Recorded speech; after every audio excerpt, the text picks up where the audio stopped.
지난 수요일 말씀에서 우리는 두 가지 상반되는 내용을 좀 살펴봤습니다. 이제 계속해서 그런 구조를 좀 가지고 있을 텐데 성경이 알려주는 구조를 찾을 수가 있었습니다. 그 두 가지의 내용 중 하나는 엘리의 두 아들 홈니와 비느하스였죠. 이 두 아들이 나쁜 행실을 가졌다 이렇게 표현을 했습니다. 얼마나 나쁜 행실을 가졌는지를 좀 살펴봤고, 또 한 부류는 사무엘이었습니다. 여호와 앞에서 섬기며 또 성장해 가는 그 사무엘의 그 행실을 우리가 살펴볼 수가 있었죠. 홈니와 비느하스는 예배를 집례하는 제사장이었습니다. 반면에 사무엘은 성전에서 그저 활동하고 있는, 배우고 있는 한 아이였죠.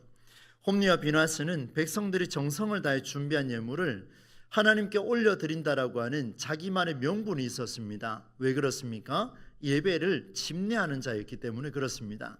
그래서 그 제사장이라는 직분을 가지고 있으면서 한편으로는 정직하지 못했고, 그리고 하나님의 뜻을 거절했다, refused라는 단어를 써서 거절했다 이렇게 표현을 했죠. 두 가지의 죄를 범했습니다. 하나는 3살 갈고리를 가지고 와서 그 가마솥에 들어있는 고기를 넣어서 찌르고 나오는 고기를 무조건 취했습니다. 가릴 것 없이 다 취했을 것 같은 그런 느낌이 들죠. 그리고 두 번째 죄는 삶은 고기를 거절하고 이제는 날 것으로 갖고 와라. 삶아 놓으면 이게 좋은 고기인지 나쁜 고기인지 알 수 없으니 날 것을 내게 갖고 와라. 그럼 내가 그것을 취하겠다 이렇게 이야기를 했습니다. 그 명분이 무엇이었습니까? 예배를 집례한다라는 명분으로 그랬습니다. 그런데 성경에 보니까 이 두 사람을 가리켜서 사무엘상 1장이 기록하기를 여호와의 제사장 홈니와 비느하스라고 표현했습니다. 그 말은 이 두 사람의 하는 모든 일들은 누구의 것이냐면 여호와의 것이었습니다. 그런데 여호와의 제사장으로 세워졌던 이 두 사람이 결국에는 지난주 본문에 보니까 여호와의 제사를 멸시하였다 이렇게 표현을 담고 있었습니다.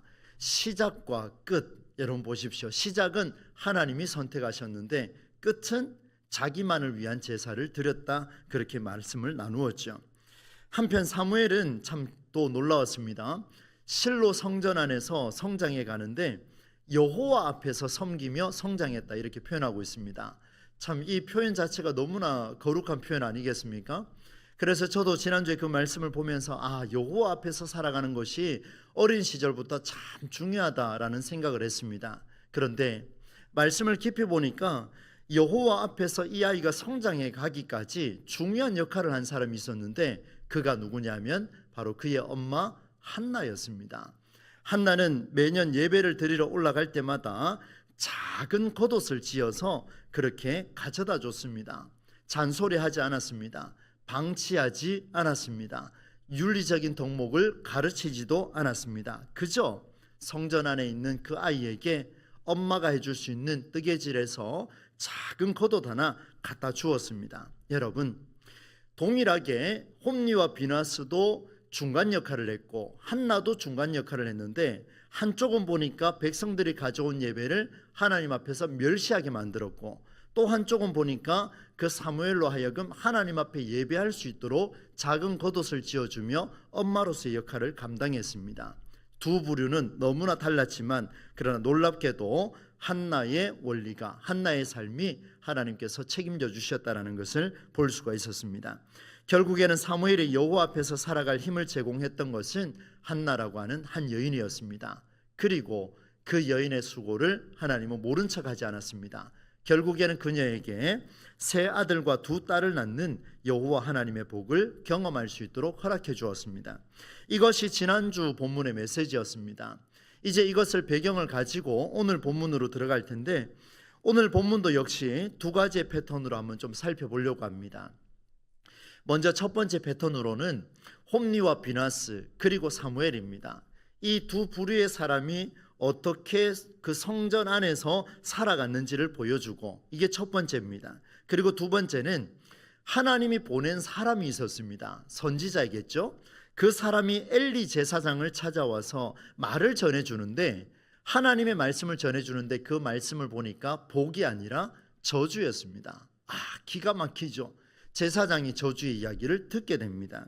이렇게 두 가지 이야기를 좀 살펴볼 텐데 먼저 첫 번째로는 엘리의 두 아들 홈리와 비나스의 범죄와 또 한편에 서 있는 사무엘의 이야기를 여러분에게 들려드리겠습니다. 첫 번째 내용이 배경은 이렇습니다. 오늘 22절에 보니까 이렇게 기록을 하죠. 엘리가 매우 늙었더니, 이렇게 배경을 갖고 있습니다. 나이가 많이 들어버렸어요. 엘리 제사장이 나이가 많이 들고 연세가 많이 들다 보니까 이제 주변의 사람들도 백성들도 한결같이 이구동성으로 이야기합니다. 무슨 이야기를 하냐면 이제 후계자를 세워야 합니다. 후계자를 세워야 합니다. 이렇게 표현을 들려왔던 것 같습니다.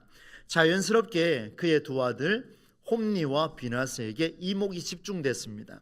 그러던 어느 날 엘리가 이스라엘의 모든 백성에게서 소문을 듣게 됩니다. 그런데 그 소문 참 기가 막힌 소문입니다. 어떤 소문인가 하면 홈리와 비나스가 회막 어귀에서 일하고 있는 여인들과 동침했다라는 소리를 듣게 됩니다. 기가 막힌 사연입니다. 여러분, 앞서서 우리는 지난주에 홈리와 비나스가 두 가지의 죄를 지었다 했습니다. 하나는 백성들이 가져온 그 고기를 삶아놨을 때 3살 갈고기로 찔러서 먼저 나오는 고기를 취했습니다. 또 하나는 강제로 날 것까지 좋은 고기를 선별해서 취하는 그 일을 했습니다. 그것도 모자라서 이번에는 회막에서 일하고 있는 여인들을 취하면서까지 이렇게 죄를 범했습니다. 이스라엘 땅의 인내심이 바닥날 정도가 돼버렸습니다. 엘리 제사장이 가만히 있을 리가 없죠. 아버지가 뚜껑이 열렸습니다. 그래서 두 아들을 불렀습니다. 그리고 강하게 문책을 했습니다. 그 문책의 내용이 참 독특한데요. 뭐라고 이야기를 했냐면 이렇게 표현했습니다.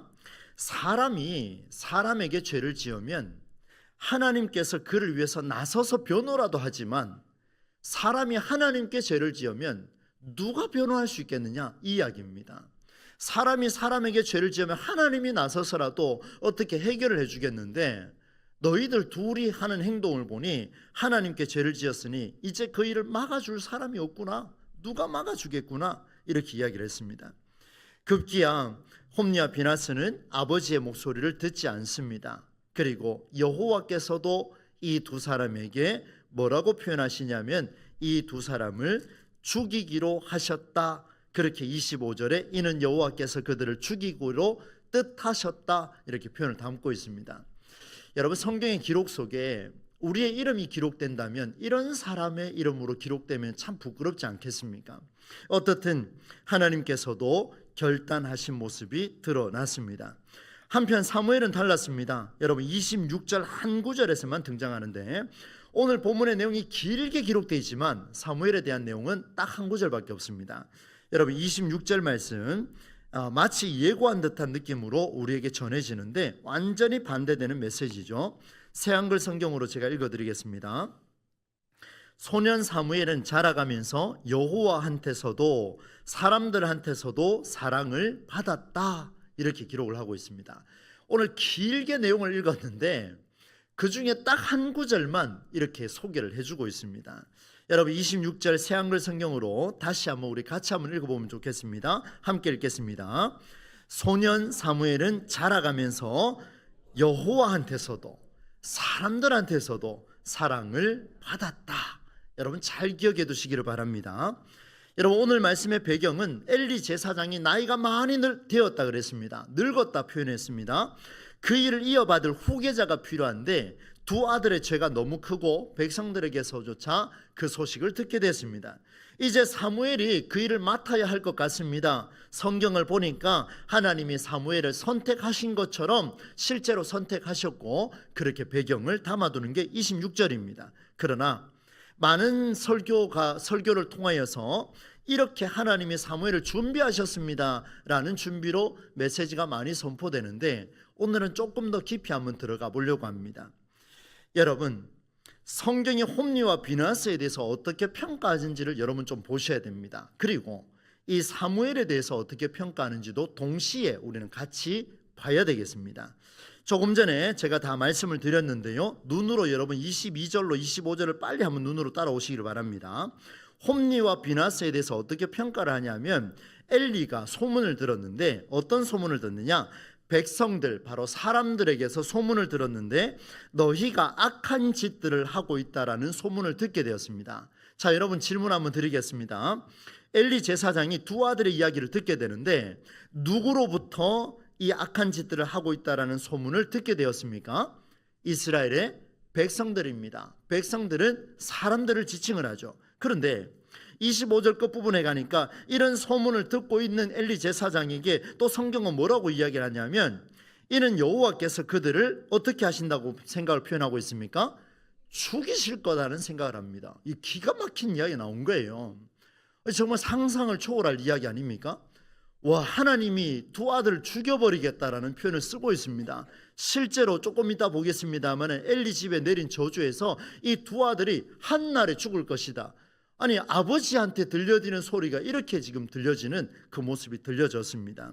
여러분, 이 구조를 잘 보십시오. 홈리와 비나스는 백성들에게서 소문이 들려서 아버지에게 들렸습니다.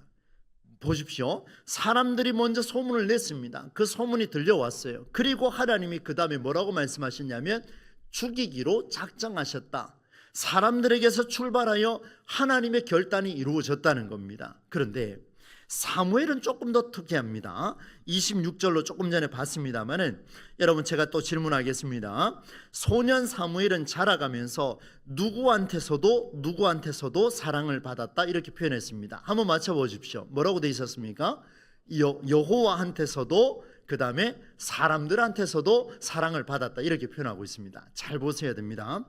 여호와에게서만, 사람들에게서만, 여호와에게서 출발하여 사람들에게로, 사람들에게서 출발하여 여호와에게로, 이런 표현을 쓰지 않았습니다. 뭐라고 했냐면 여호와한테서도 사람들한테서도 동시다발적으로 일어났다라고 그렇게 표현을 담고 있는 거예요.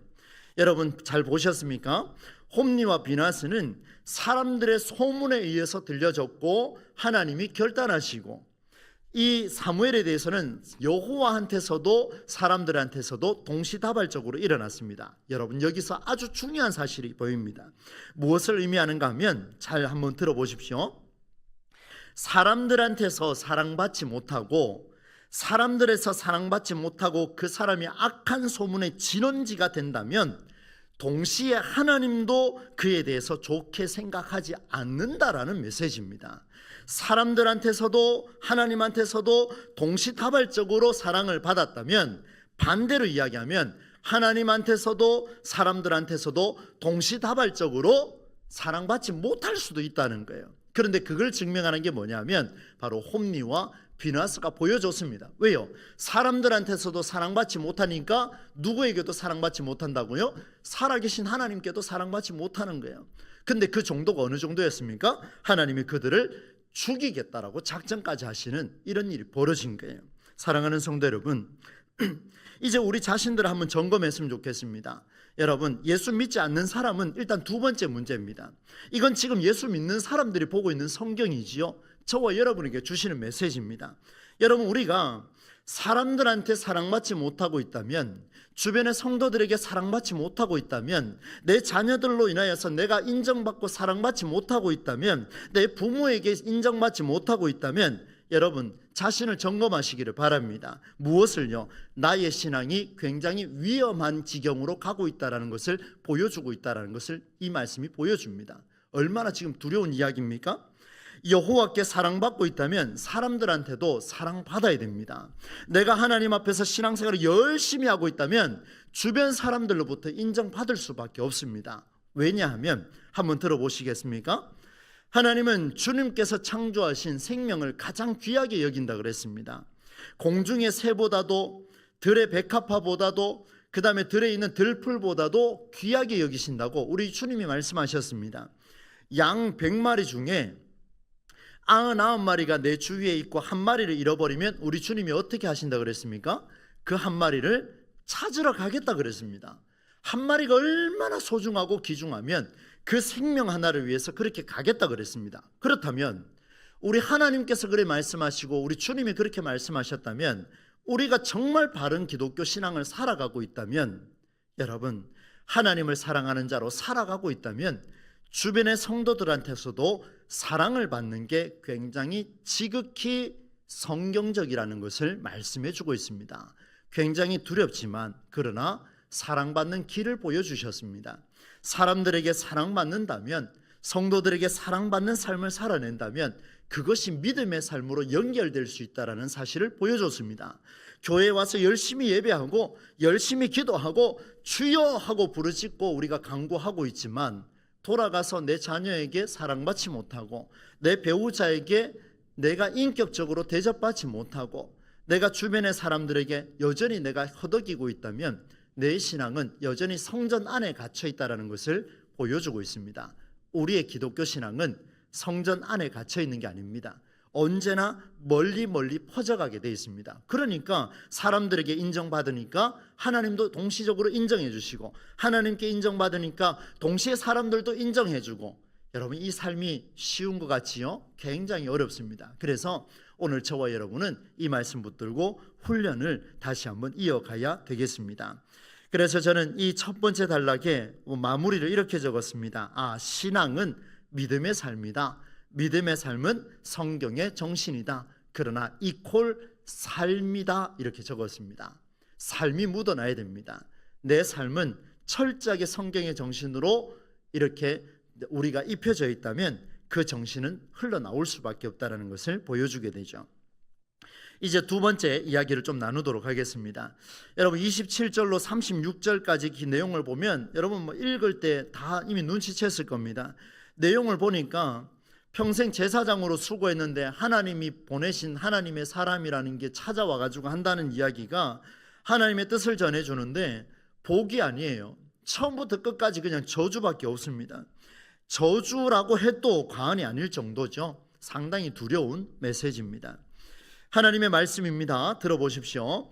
이스라엘이 이집트 땅에서 나올 때 이 하나님 사람이 지금 대변해 주고 있습니다. 엘리야, 너의 아버지 가문을 선택해서 내가 제사장으로 선택한 거 너 알고 있니? 지금 이렇게 묻고 있는 겁니다. 내가 너의 아버지 가문을 선택해서 그 광야로부터 시작하여 지금까지 에봇을 입히고 제사하는 일까지 맡겼는데, 그런데 지금까지 잘 해왔는데 엘리야 너의 당대에 와서 이게 무슨 일이냐? 하나님이 지금 이렇게 표현하신 거예요. 제가 우리식으로 조금 더 쉽게 한번 표현을 해봤습니다. 지금은 너무 다르구나. 엘리야, 너는 두 아들 그렇게 소중하냐? 그런데 두 아들을 한번 봐라. 저렇게 살만 찌고 있지 않느냐? 제사 지내는 거 엉망이구나.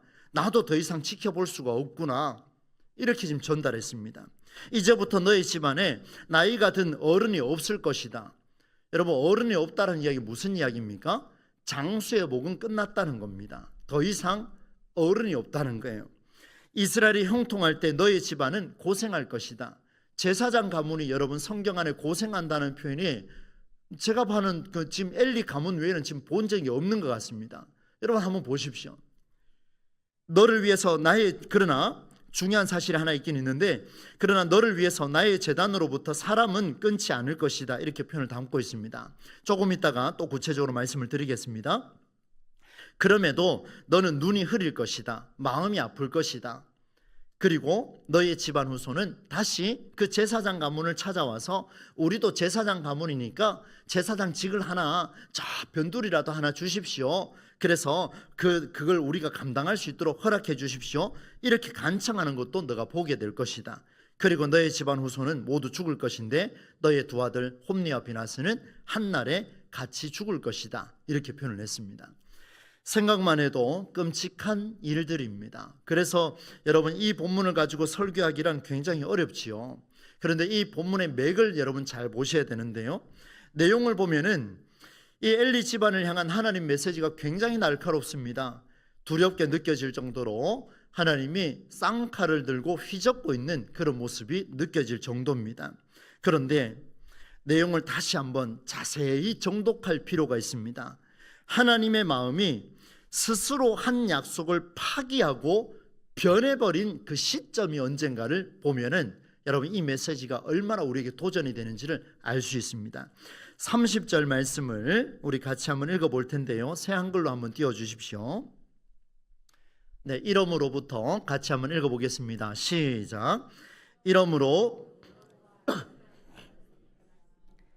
내가 분명히 말했지. 너의 집과 너의 아버지 쪽 집안이 영원히 내 앞에서 살아갈 것이라고. 그러나 이제는 여호와의 말씀입니다. 자, 30절 계속되고 있나요? 같이 읽습니다. 예. 그러나 이제는 여호와의 말씀입니다. 있을 수 없는 일이다. 나한테는 나를 소중히 여기면 내가 소중히 여기고 나를 얕보면 초라해질 것이다. I promised 이렇게 표현했습니다. 내가 너와 약속을 했는데, 자 이제 저를 보시면 됩니다. 약속을 했는데 보니까 내가 분명히 말했지. 내가 분명히 말했어. 너희 집안에 그 제사장직 내가 영원히 너희 집안이 내 앞에서 살아가게 될 것이다. 나 약속했어 분명히. 그런데 이제는 내 그 약속 못 지키겠다. 뭐라고 표현하시냐면 있을 수가 없는 일이다. 나한테는, 적어도 나한테는 그 일은 내가 용납할 수가 없다. 나를 소중히 여기면 내가 소중히 여길 것이고 나를 얕보면 초라해질 것이다. 이렇게 경고하셨습니다. 아니 여러분 보세요. 하나님은 약속을 지키시는 분이에요. 여러분 이걸 어떻게 설명할 수 있겠습니까? 약속을 내용을 파기하는 하나님이라는 거, 여러분 그것 우리가 어떻게 받아들일 수 있겠습니까? 그거 파기하는 하나님이라 같으면 우리가 지금까지 이토록 고생하면서 예배하고 기도하고 수요일까지 나와서 하나님 앞에 매달리는 이유가 정말 공허하지 않습니까? 무험해지지 않겠습니까? 그래서 생각을 해봤습니다. 하나님 이렇게 끝나면 안 되지 않습니까? 그래서 여러분 제가 성경을 또 찾았습니다. 여러분 제사장의 가문을 영원히 지키겠다고 한 약속이 일단 있는지를 먼저 한번 찾아봤습니다. 출애굽기 20장 29장에 보면은 제사장의 가문에 대해서 표현하고 있는 내용들이 들어있는데 29장 9절만 여러분에게 한번 소개를 하겠습니다. 새 한글 성경 역시 같이 한번 읽어보도록 하겠습니다. 아론과부터 읽습니다. 시작. 아론과 그의 아들들에게 장식띠를 띠게 하고 머리 두르개를 둘러주어 제사장 일을 하게 해라. 이는 영원한 규정이다. 이렇게 아론과 그의 아들들에게 제사장 일을 맡겨라. 여러분 아론과 그의 아들들에게 구별하셔가지고 쭉 흘러내려와서 지금 누구한테까지 왔냐면 엘리 가문의 선조들에게 다시 올라간 거예요. 그래서 아론과 그의 아들들에게 내가 이 약속을 했다. 너에게 제사장을 맡기겠다. 이것은 영원한 규정이다. 내 앞에서 그렇게 살아라. 하나님이 약속하셨습니다. 영원한 규정이라고 분명히 약속하셨어요. 그런데 말씀 그대로 좀 놔두시겠습니까? 여러분 이 내용을 자세히 다시 한번 보십시오. 하나님이 변덕스럽습니까? 하나님이 그냥 약속해놓고 지금 거절하시는 분입니까? 마음대로 그렇게 변하는 분이십니까? 영원히 지켜주겠다 하셨는데 버릴 수 있거나 방치할 수 있는 그런 분이십니까? 물음의 답변 제가 적었습니다. 노입니다. 하나님은 변하지 않습니다. 하나님은 출곧 그때부터 지금까지 그대로 가져오셨습니다. 다시 한번 볼까요? 그 이유를 말씀을 드립니다. 이 출애굽기 말씀을 보시면 하나님이 약신 약속의 말씀이 아주 명확합니다. 뭐라고 돼 있냐면 아론과 그의 아들들에게 제사장 일을 하는 게 영원한 규정이라고 이야기를 했습니다. 사무엘상 오늘 본문으로 기준으로 하면 엘리 집안에 허락된 유일한 규정입니다. 그게 뭐냐? 영원한 규정이라고 한 것은 아론과 그의 아들들에게 제사장 일을 하게 하라. 제사장 일을 하게 하라. 제사장 일을 하는 것은 영원한 규정이다. 하나님이 이렇게 말씀하신 거예요. 여러분 성경을 정확하게 보셔야 됩니다. 영원한 규정, 이것은 하나님이 약속을 파기한 게 아니라 지금까지 오늘날 저와 같은 이 목회자들을 배출하여서라도 이 제사장의 일은 반드시 하게 하겠노라. 이것이 영원한 규정이라는 거예요. 너의 집안만을 내가 사용하겠다라고 말씀하신 게 아니라 이 일은 끊임없이 진행이 될 텐데 제사장 일을 하게 하는 것만이 영원한 규정이라는 것을 보여주는 겁니다. 사랑하는 성도 여러분, 그 일을 하지 않은 그들 누굽니까? 홈리와 비느하스, 엘리 집안입니다. 그러니 영원한 규정을 파기한 것은 하나님이 아니라 누가 파기했습니까? 홈리와 비느하스가 파기한 겁니다. 여러분 우리는 그런 이야기를 많이 하죠. 신앙생활을 열심히 하면서 응답받은 것처럼 그렇게 살아가고 있지만 때로는 하나님이 나에게 어려운 일을 주셨을 때 마음이 복잡해집니다. 마음이 복잡해집니다. 하나님 왜 저에게만 이런 일을 보이십니까? 왜 내 미래는 이렇게 밝지 않습니까? 그때 자신을 점검하셔야 됩니다. 여러분 두려운 메시지 아니겠습니까? 여러분, 그래서 30절 말씀을 다시 한번 보게 되면은요, 조금 전에 제가 이후에 말씀드린다 했는데 30절을 보게 되면 내가 분명히 말했지 너희 집과 너희 아버지 쪽 집안이 영원히 내 앞에서 살아갈 것이라고. 여러분 보십시오. 지금 엘리와 홈리와 비나스를 내쫓았습니까? 여러분 다시 보셔야 돼요. 내쫓았습니까? 안 내쫓았습니다. 하나님이 지금 계속 대화하고 계십니다. 내 앞에서 너희는 살아갈 것이다 약속하셨어요. 그리고 제사장 일은 분명히 영원한 규정이라고 말씀해 주셨습니다. 절대로 나는 너희를 떠나지 않는다. 내가 너희를 죽이기라고 생각했다라고 결단 작정했다라고 이야기했지만 이 말을 다시 주시는 이유는 뭐냐 하면 여러분 기억하셔야 됩니다. 설상 우리가 하나님 앞에서 참 어려운 일을 겪었다 할지라도 우리 자신을 돌아보면서 하나님 말씀에 귀를 기울여야 하는 이유가 바로 여기에 있습니다. 무슨 말입니까? 너의 집과 너의 아버지 쪽 집안이 영원히 내 앞에서 살아갈 것이라고 말씀하시면서 동시에 하신 이야기가 있습니다. 여러분 앞에 자막에 나오네요. 밑에서 두 번째 줄, 두 줄만 같이 한번 읽어보겠습니다. 나를부터 읽습니다. 시작. 나를 소중히 여기면 내가 소중히 여기고 나를 얕보면 초라해질 것이다. 여러분 지금 죽이기로 작정까지 하신 분이에요. 우리는 죽이기로 작정해보면 다시 안 보잖아요. 죽이기로 작정해버리면 심지어 꿈에도 나타나잖아요. 죽이기로 작정해버리면 끝난 인생입니다. 그러나 우리 하나님 이렇게 말씀하십니다. 여러분 하나님의 사랑이 얼마나 놀랍습니까? 내가 너희를 죽이고자 작정했지만 그럼에도 불구하고 나를 소중히 여기면 내가 소중히 여길 거다. 나를 얕보지 마라. 나를 얕보면 너희가 초라해질 것이다. 한 번 더 기회를 준다. 마지막 기회다. 또 성경은 우리에게 말씀해 주고 있는 겁니다. 사랑하는 성도 여러분, 여호와 앞에서 살아가는 게 무슨 말입니까? 바로 언제나 기회가 열려 있다는 겁니다. 여러분 우리 자신을 하나님 앞에 집중하십시다. 약속을 먼저 파기한 것처럼 그렇게 보입니다. 하나님이 변덕스러운 것처럼 보입니다. 그러나 우리 하나님은 변덕스러운 분이 아닙니다. 누가 변덕스럽느냐? 바로 우리가 변덕스럽다라는 것을 보여주고 계시죠. 말씀 앞에서 다시 응답하라. 이것이 하나님 뜻입니다. 그 말씀 앞에서 나를 존중히 여기는 자는 내가 너를 존중히 여길 것이며 나를 하찮게 여기면은 나도 너를 하찮게 여길 것이다. 이렇게 표현해 주고 계시지 않습니까? 여러분 엘리 집안을 향한 하나님의 경고 메시지 한날에 죽을 것이다.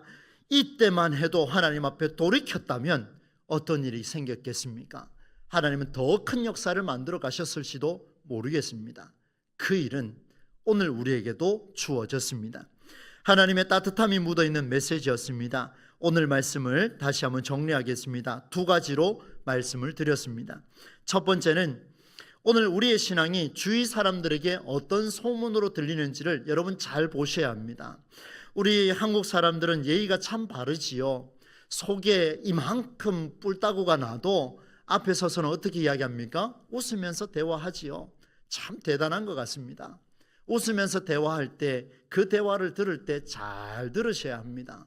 이것이 나를 위한 말인지 아니면 그 속에 엄청난 걸 가지고 나를 증오하는 말인지 여러분 그때 영적 분별력이 필요한 거 아닙니까? 왜요? 내가 살 길이거든요. 여러분 성도들 사이에서 이런저런 이야기가 많이 오가고 있습니다. 저도 많이 듣고 있습니다. 들을 때마다 그리 마음이 편하지는 않습니다. 그런데 여러분 그 말을 정작 들어야 할 당사자는 그 말을 못 듣고 있다는 겁니다. 여러분 이상하지 않습니까? 왜 주위에서는 다 이야기하시면서 당사자는 앞에서 말을 못합니까? 차라리 당사자 앞에서 이야기하고 결단을 하는 게 더 낫지 않겠습니까? 물론 그것도 위험하지요. 그래서 여러분 오늘 우리가 생각해야 됩니다. 누가 잘못했건 누가 어쨌건 간에 내 자신이 하나님 앞에서 서야 한다는 거예요.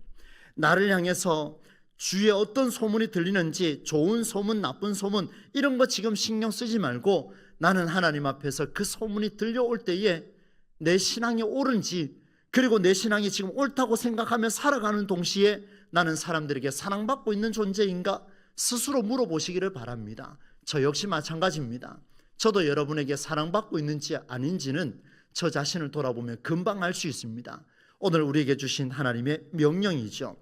하나님은 생명을 귀하게 여기십니다. 주변의 사랑을 받지 못하고 있다면 내 신앙의 위험한 수준에 올랐다라는 것을 스스로가 깨달을 수 있기를 바랍니다. 또 한 가지는 하나님이 주신 영원한 규정 앞에 우리는 응답해야 됩니다. 하나님은 마지막 기회를 우리에게 주셨습니다. 언제요? 지금 이 시간 우리에게 주셨습니다. 그렇다면 저와 여러분이 하나님 앞에서 이제 나를 존중히 여기는 자는 내가 존중히 여긴다 말씀하셨으니 오늘도 주님 앞에서 우리가 주님을 존중히 여기며 그 약속이 파기되지 않도록 끊임없이 그 약속의 메시지를 가지고 가는 것이 얼마나 중요한가를 보여주셨습니다. 마무리하면서 원고 있는 내용을 그대로 한번 읽어드리겠습니다. 사랑하는 우리 동부지역의 성도 여러분, 여호와 앞에서 살아가는 일은 언제나 기회가 열려 있습니다. 하나님의 사람이 엘리를 찾아가 주님의 뜻을 전한 근본적인 이유는 그의 가문을, 바로 엘리의 가문을 무너뜨리려고 하는 게 아니라 마지막 기회를 제공하려고 하는 데 있었습니다. 부활의 절기가 시작되었습니다. 기쁨의 50일을 출발합니다. 이 중요한 시점에서 오늘 우리는 나를 존중히 여기는 자를 소중히 여기시는 하나님 앞에서 하나님한테서도 그리고 사람들한테서도 동시다발적으로 사랑을 받을 수 있는, 사랑을 베풀고 또 받을 수 있는 저와 여러분의 삶이 다 되실 수 있기를 우리 주 예수님의 이름으로 간절히 축원합니다.